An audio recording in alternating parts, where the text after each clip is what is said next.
Hey everyone, I'm Jim. This is my wife Billie-Jo, and we just wanted to share a little bit of our story with you and the process that we went through from just being, just the two of us, and then deciding one day to just go ahead and foster to adopt 3 children. So bear with us and let's hear a little bit about what brought us to this point. So, hon?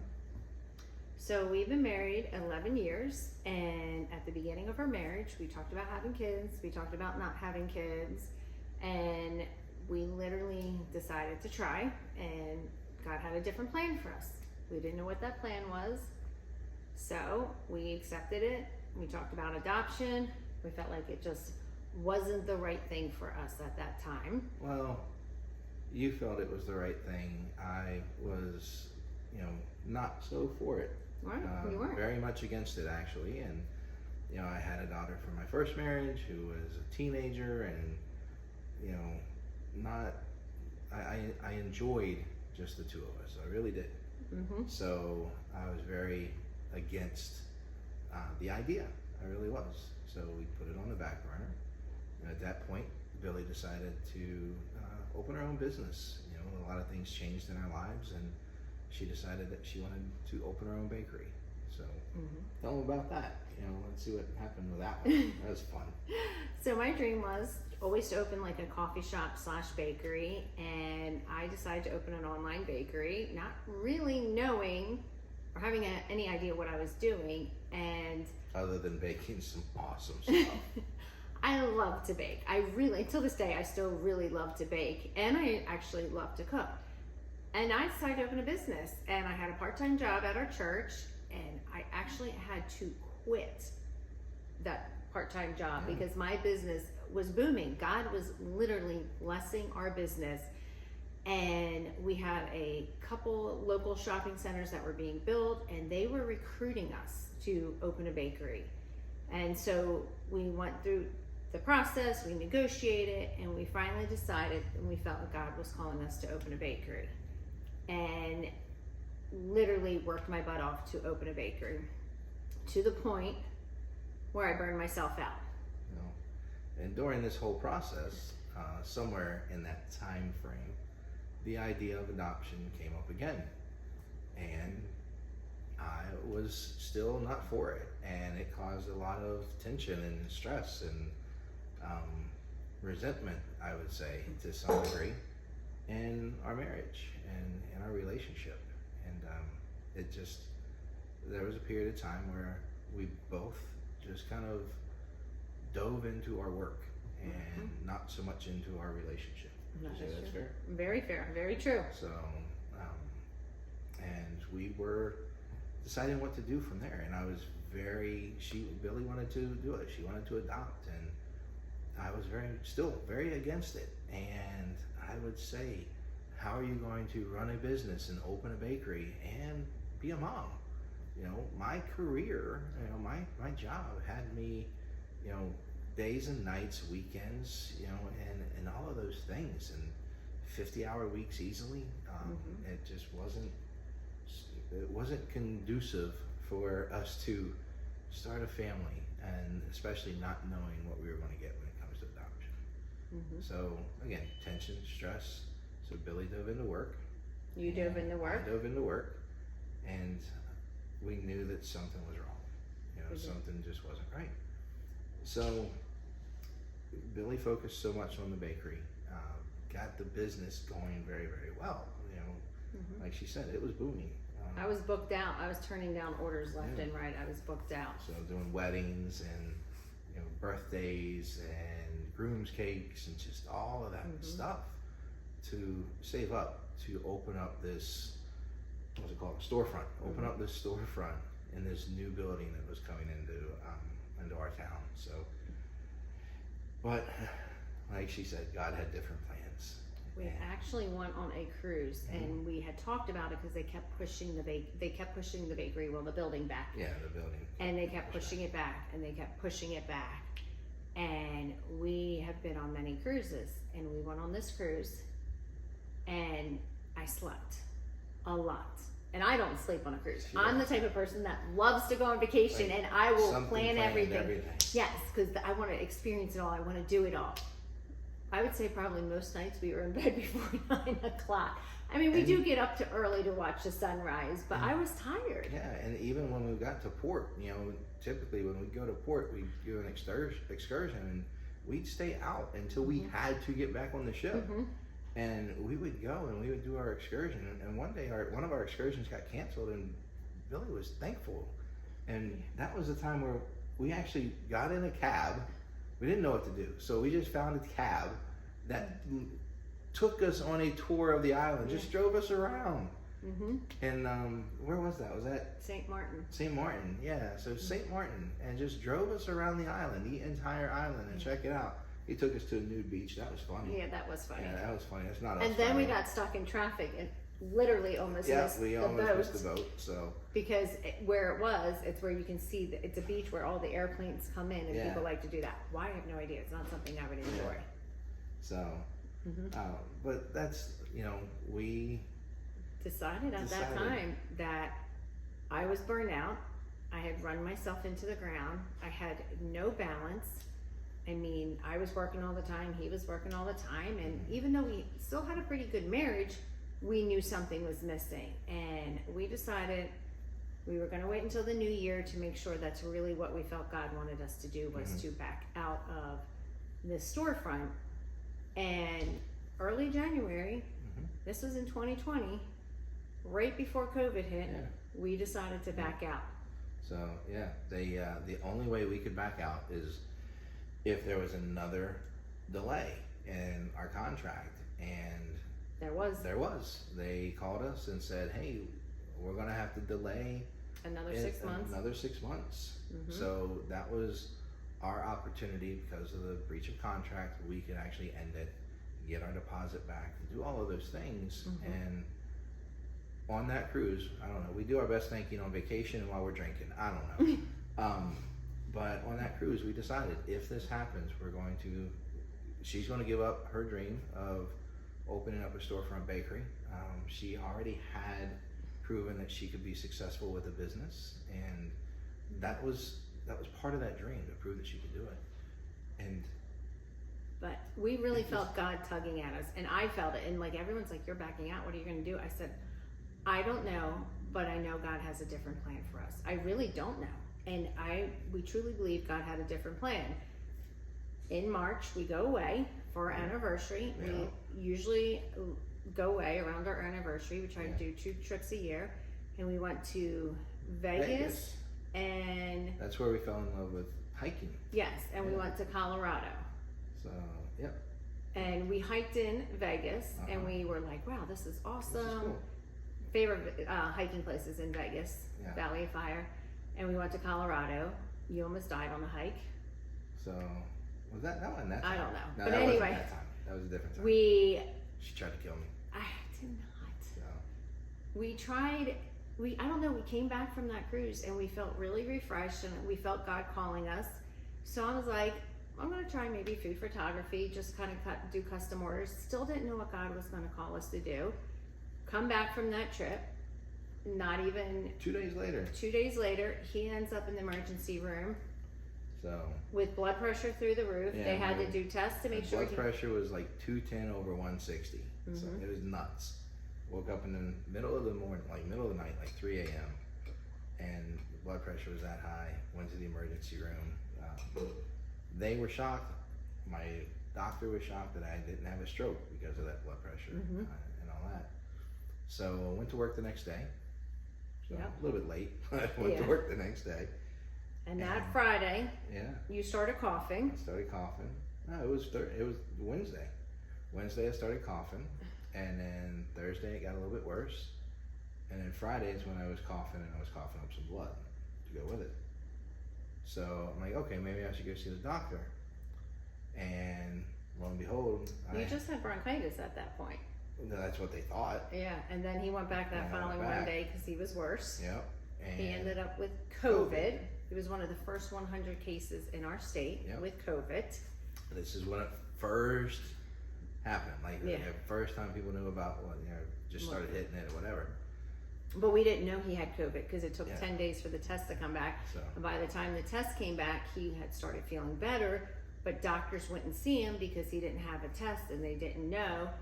Finally got someone to do an x-ray, and you had a partial collapsed lung. well, But you yeah, ended up I with mean, bronchitis. it was bad. Yeah, he So, had 4 different things. He had bronchitis, COVID, pneumonia, and partially the flu. flat lung. And the flu, yeah. Yeah.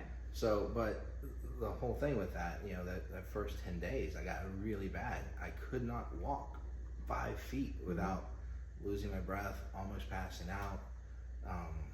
It was like, I described it to a few people, it was like trying to breathe through one of those little stir sticks that you get with your coffee. You put it in your mouth and try to breathe through that. You can't catch your breath. It was bad. I was bad. It would have been, I should have been in the hospital, but they wouldn't bring me in to have a chest x-ray. I had to suffer through it. Yeah. And It was horrible. I It mean, was I horrible. wasn't sleeping. so It it was- nearly killed me. I almost died. There's no doubt about that. And to find out that I had pneumonia, COVID, partially collapsed lung, all of those things, it made sense. You know, I was out of work for 3 weeks? Mm-hmm. I was out of work for 3 weeks because, again, nobody knew how to treat it. Nobody knew what to do. Yeah. So, and And we it's- fast forward after that, Yeah. 9 months. But during that time, I think that's when God started speaking to you. So yeah, so this was where it comes to me. All right. So after that reality check of mortality, I recognized that if I was gone, Billie would have her family and all that, but she wouldn't be, she'd be alone, and she didn't deserve that. So I started feeling God talking to me directly, and I ignored him for a long time, and he just kept pushing me, and I kept ignoring, kept fighting, maybe not ignoring, I kept fighting it. So, but he was always talking to me, and I always had that feeling like there's something more, you know, there's a lot of love in this house that's not being passed on. Billie has a lot of love to give that's not being passed on. Sure, Cashew, our little puppy, she got all the love in the world. But there was just so much more that we could do. And we were in a good place, and other people deserve to see that. Other little people deserve to see that and be a part of it. So 9 months later, or 9 months? I don't know. It was the Yeah. end of the year. It was October. We decided So to, well, you was brought it up. October. So the story is, we are in New Jersey Yes. for our niece's wedding, and we're walking on the boardwalk in Ocean City, New Jersey. Mhm. All right, yeah. So we're walking on the boardwalk in Ocean City, New Jersey, and Billie just starts crying, and I don't know why. So I asked her, I'm like, why are you crying? And she goes, well, I just realized that I'll never have a daughter or a son walk down the aisle. I'll never be the mother of a bride or a mother of a groom. And that makes me sad. So I'm like, okay. So I started crying, because, you know, that's what I do. When your wife cries, you cry. It's emotional, especially when she's talking about that. So I had a confession to make. So I stopped her and I said, I have a confession to make. I said, over the last several months, you know, God has been talking to me and telling me that we need to at least look at this fostering thing. I didn't say adoption, right? Just foster. I didn't say adoption. I said foster. And I was like, we need to look at it. We need to think about it. And we need to, Look into it. yeah, just see what it's all about. So we did. So we did. And we were very turned off by accounting. Yeah. Because people are like, oh, can I use my food stamps on there? And how much money are we getting? And we're like, what are these people talking about? It was like horrible. But if you watch the video that I'm pretty sure they show to all foster potential people, you just cry. Yeah. And we got off of there and we were like, well, this isn't right for us. But we had also sent an entrance to a private agency. Yeah. And as God works, he really does work. Yeah. And we got a call right before Christmas asking a few questions, and she set up a phone interview with us, video interview with us right after Christmas. So we had to take the video and we had to do it. And we were so excited. We're like, this is what we want to do. Right. We want to foster kids. But we didn't want to foster one kid. We wanted to do a couple. Because we're both of the youngest of 5 kids. Yeah, so we were going to open our home up to a couple of kids. But I had very specific things. Like, I did not want babies. I'm not going through that again. Did not want babies. We wanted older kids. We wanted 8 and above. 8 and above. So that's what we were saying. Kids 8 years old and above, I want them to be able to take care of themselves. No diapers, no bottles, no strollers, no diaper bags, none of that stuff. We wanted to sleep through the night. I was putting myself out there, but I didn't want to do that. I mean, we were, 48, 46, 47, and 45, something like that. So I didn't want to go through that again, the baby stuff. So we decided to go through this fostering journey, and we started into the classes. No, we didn't even start in the classes. Oh, no, we went away again. We went away again, yeah. This is the trip he almost died in Colorado. We do our best thinking when we're away. When we're drinking or when we're on vacation. That's when our best decisions come. Drinking or vacation. So we were away, and I started talking to my friend that's a realtor. And I said, hey, we're kind of maybe interested in selling a house. And we had driven on this road a million times, and they were building a development. I was like, oh, this would take you closer to work, because we kind of lived out further. Can we start? So I texted her, I'm asking her questions. And this was March of 2021. Yeah. We decided to put our house on the market while we're on vacation. We came back. We had a very small yard. Yes, we had a very small yard. When we built our last house, we took the smallest lot because I don't like to mow grass. Understand that. And even then, after a while, I started hiring someone to mow that. We don't like to mow grass. I don't like it. But we decided to put our house on the market. And so when we got back, I want to say like not even a week later, our house went on the market. Yeah. No, actually, I don't know. Anyway, a couple weeks later, it went on the market. And the day it went on the market was the day we finally heard back from the agency we were working with. And she's like, well, we're going to just have to push you back because we can't have a family move and then move. Because we, honestly, our house went on the market and we had no idea where we were living. Yeah, we didn't have a new house. We knew kind of what we wanted, where we wanted to be, but we didn't have a And we wanted contract. to build, so we knew we had to rent an apartment or a house. Well, I was really upset, but we knew God had a plan, and she's like, don't worry about it, just call me. So the day our house went on the market, we got that phone call. House sold within 24 hours. Yeah. There was a bidding war. And then the day we went to close on our house, that same agency called us back and said, never mind, can you start classes? And I said, yes. She goes, well, don't you want to talk to your husband about it? I said, no, he'll say yes. I know, just put us on the books. We're going to do it. And we always try to talk about decisions, but I was really, really excited because I was going to pick him up so we could go sign papers on our house. And she's like, don't worry about it. We are living in an apartment. And so I called him and I'm like, we got the phone call that we can start classes like next week. And he's like, are you kidding me? I'm like, no. So we took a couple classes, and during those classes is when we really decided we wanted to not just foster, but we wanted to adopt kids out of foster care. And we said anywhere from 2 to 5 kids. I know, we're crazy. We wanted anywhere from 2 to 5 kids. Still 8 and above. Still 8 and above, but if they had one younger sibling, we would take them because we wanted to give kids a good home. Yeah, well, and the reason we decided that is because, all right, this foster agency, the videos they show, and they talk about, how siblings get broken up and taken to different homes and adopted by different people, and sometimes they never see each other again. It ripped me apart. Yeah, it just tore me up. I'm like, I can't do that. Yeah, like I can't do that. So let's 2 to 5. Right? I think I said 4, but somehow I said 5. So, and we were both the youngest of 5 kids, so we would take 5 kids. So we did all the foster classes. There were some hiccups, and again, when we started this is in 21, so COVID is still a thing. And the foster care system in our state had gotten shut down in 2020. So it was brutal. And so we finally got a house, and we were closing on our house and moving in December, right before Christmas. And if you know me, that's really hard because I decorate for Christmas in October. In fact, our kids now have already decorated for Christmas in July 1st, because we love Christmas. So our application finally gets set in at the end of the year, at the beginning of December. And the day our application got approved, or right even before, Yeah. our caseworker said, I matched you with a family in a different county. I don't know if they're gonna do anything, but I matched you with a family.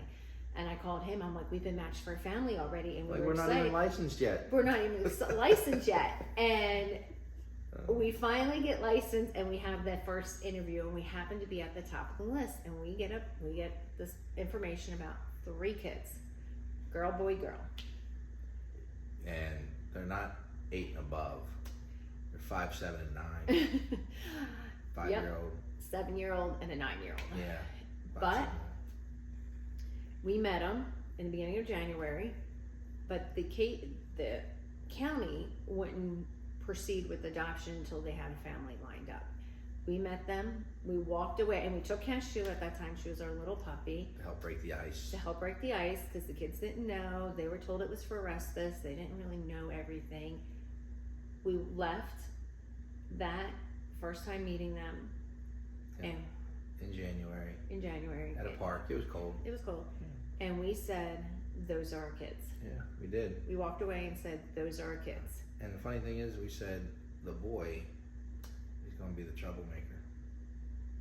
You said that. I said the little one was. Yeah, I said the boy.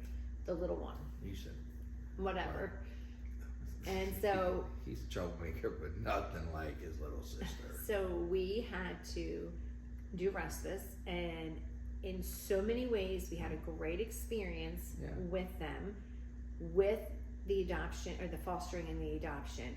But the thing is, every week we had to drive 2.5 hours to visit these kids for a day. So every Sunday we would drive 2.5 hours to visit the kids. We would take them somewhere, and we started introducing them to hiking. We love to hike, so we introduced them.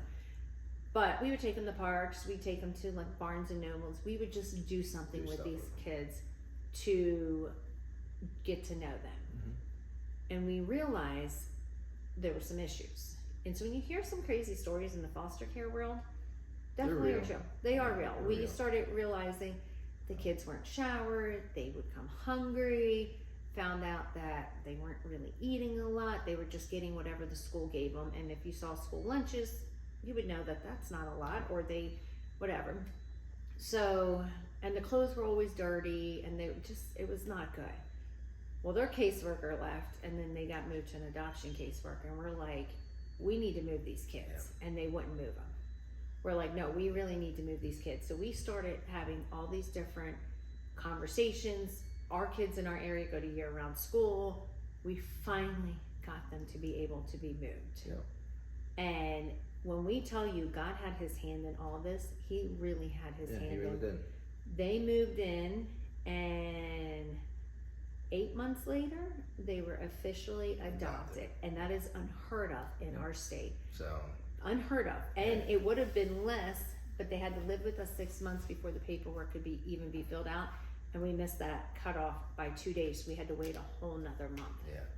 But the day we picked them up, remember what they said? We're moving to our forever home, our forever home. And they weren't crying. And they weren't sad.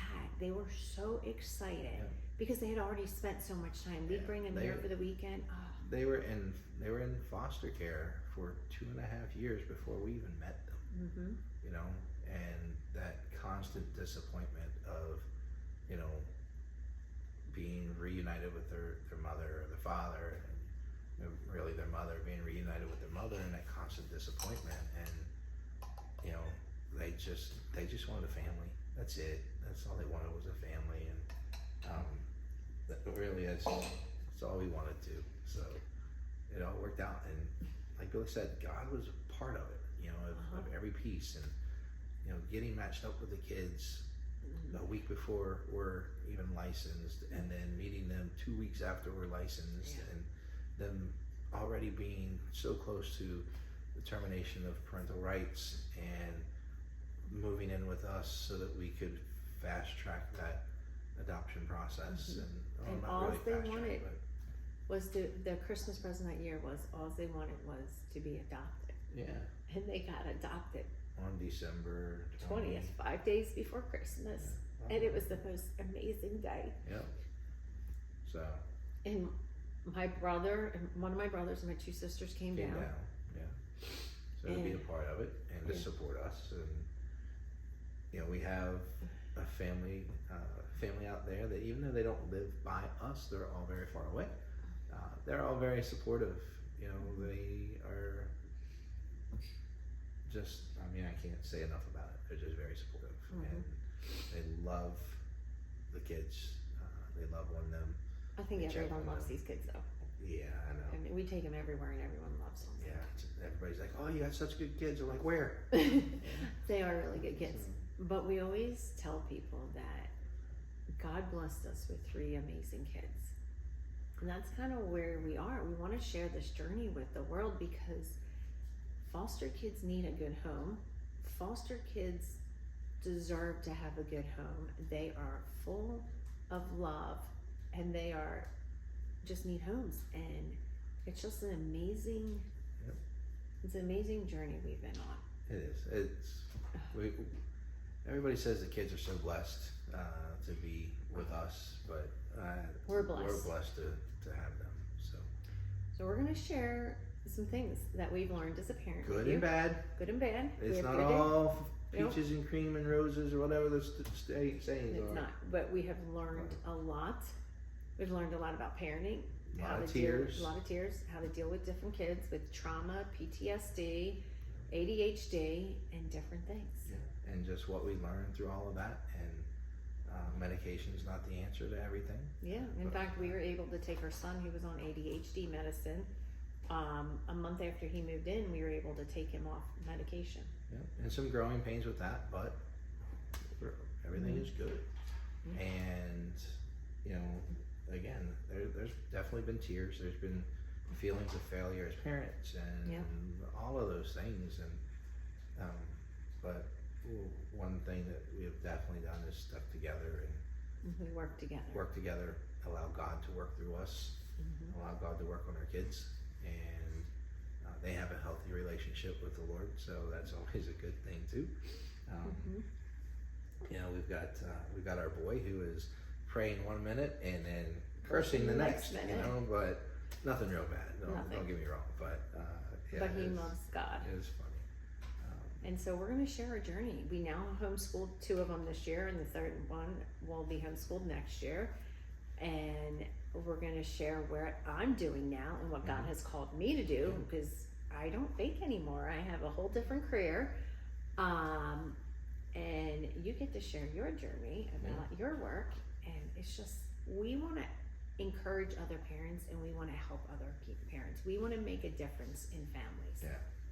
And again, hopefully through our sharing of the highs and lows, we can help other families, help other families, help other dads, help other moms, and just be a sounding board, you know, because we've experienced a lot through this process. So, including one little one that's kind of right now snuck down the stairs and is in the video. And so you get to meet one today. Yeah, we'll slowly introduce them. As you get to know us, you'll get to know them when they're comfortable. But at the same time, you know, we can't just drop all this stuff on you and all these 3 kids. So, but definitely a lot of joy. So anyway, stick with us, stay with us, and we hope to see you back again soon.